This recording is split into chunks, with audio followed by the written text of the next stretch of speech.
آج کا دور اصول اور آدرشوں کی حفاظت کے لیے جنگ لڑنے کا دور ہے۔ آج ہر طرف یہ آوازیں اٹھنے لگی ہیں کہ دستور ہند میں دی گئی ضمانتیں بے سود ہیں۔ ان حالات میں اگر سوامی وویکانند، موہن داس کرم چند گاندھی، جواہر لال نہرو اور چشتی کے آدرشوں کو ماننے والے لیڈران اسی طرح تماشائی بنے رہے تو نہیں کہا جا سکتا کہ ملک کا حشر کیا ہوگا۔ دلتوں، پسماندہ طبقات اور اقلیتوں کو نظر انداز کر کے ملک کی ترقی کا تصور محال ہے۔ یہ وطن سب کا ہے اور سب کے حقوق اور فرائض یکساں ہیں۔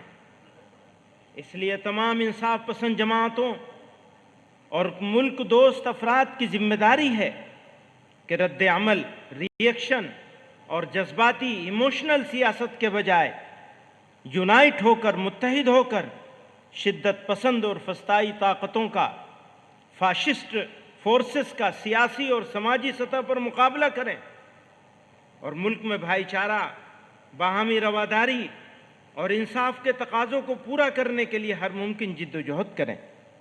ہم امت کے نوجوانوں، طلباء کی تنظیموں کو خاص طور سے متنبہ کرتے ہیں کہ وہ اندرونی اور بیرونی وطن دشمن عناصر کے، یعنی انٹرنل اور ایکسٹرنل دشمنوں کے براہ راست نشانے پر ہیں۔ انہیں مایوس کرنے، ہوپلیس کرنے، بھڑکانے اور گمراہ کرنے کا ہر حربہ استعمال کیا جا رہا ہے۔ اس لیے حالات سے مایوس ہرگز نہ ہوں اور نہ ہی صبر و ہوش کا دامن چھوڑیں۔ جو نام نہاد تنظیمیں اسلام کے نام پر جہاد کے حوالے سے انتہا پسندی اور تشدد کا پرچار کرتی ہیں اور قومی سلامتی کے زاویے سے ایجنسیوں کی نظر میں قابل گرفت اور مشتبہ ہیں، ان سے بیزاری اور دوری بنائے رکھنا ہمارے نوجوانوں اور طلباء کے تحفظ اور ان کے کیریئر کے لیے بہت ضروری ہے۔ جانے انجانے میں ذرا سی غفلت ان کو برباد کر سکتی ہے۔ بھارت ہمارا وطن، جتنا یہ وطن نریندر مودی اور موہن بھاگوت کا ہے، اتنا ہی یہ وطن محمود کا بھی ہے۔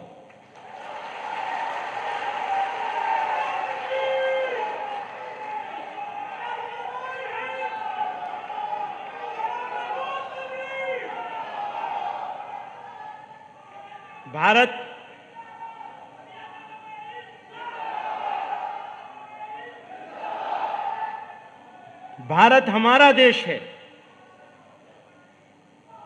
جتنا یہ دیش نریندر مودی اور موہن بھاگوت کا ہے، اتنا ہی یہ دیش محمود کا بھی ہے۔ نہ محمود ان سے 1 انچ آگے ہے،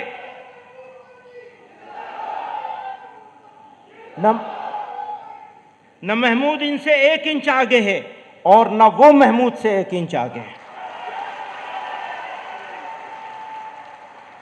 ساتھ ہی اس دھرتی کی خاصیت یہ ہے، دھیان کریے گا، ساتھ ہی اس دھرتی کی خاصیت یہ ہے کہ یہ خدا کے سب سے پہلے پیغمبر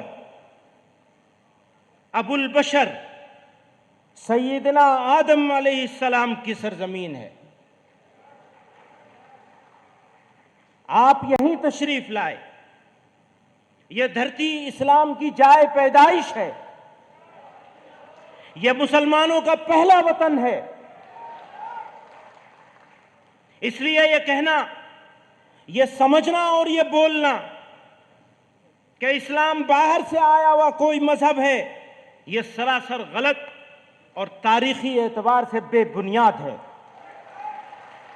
اسلام اسی ملک کا مذہب ہے اور سبھی مذاہب میں، سارے دھرموں میں، سارے ریلیجن میں سب سے پرانا مذہب ہے، سب سے قدیم اور پرانا بھی ہے۔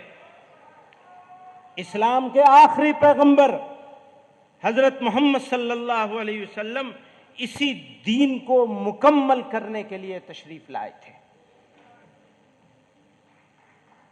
اس لیے میں واضح طور سے کہتا ہوں کہ بھارت ہندی مسلمانوں کے لیے وطنی اور دینی دونوں حیثیتوں سے سب سے اچھی جگہ ہے، لیکن ساتھ ہی اس حقیقت کا ادراک بھی ضروری ہے کہ اپنے ہی وطن میں رہنے کا بھی ایک نظام اور سسٹم ہے.